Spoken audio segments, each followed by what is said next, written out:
Women's reservation bill सोबत सरकारने आणलेलं डिलिमिटेशन बिल हे खरंच आणण्याची गरज होती का असं विरोधकांकडून म्हणण्यात येत आहे.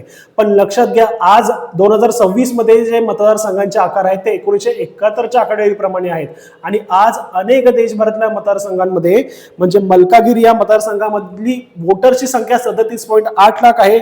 बेंगळुरू नॉर्थ मध्ये 32.15 लाख आहे.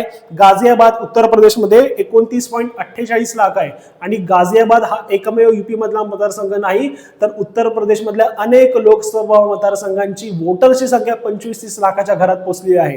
महाराष्ट्रापुरता जर तुम्हाला मी उदाहरण सांगायचं झालं तर ठाण्यामध्ये आज जवळजवळ 25-26 लाख लोक तिकडे वोटर्स आहेत. मी लोकसंख्या म्हणत नाहीये तर वोटर सांगतोय, लोकसंख्या त्याच्यापेक्षा अधिक आहे. मावळमध्ये 25.1 लाख, बारामतीमध्ये 23.7 लाख इतकी मतदार एका मतदारसंघामध्ये आहेत. ब्रिटनचं जर आपण उदाहरण घेतलं तर ब्रिटनमध्ये एका खासदाराच्या अंतर्गत फक्त 1 लाख लोकसंख्या आहे. मतदार जर सांगायचे झाले तर 68 ते 75 हजार इतकेच मतदार एका खासदाराच्या अंतर्गत एका कॉन्स्टिट्युन्सीमध्ये आहेत. याचा अर्थ भारताला अत्यंत तातडीची गरज आहे डिलिमिटेशनची, जी वेळोवेळी लवकरात लवकर व्हायला हवी हे आपण म्हणू शकतो.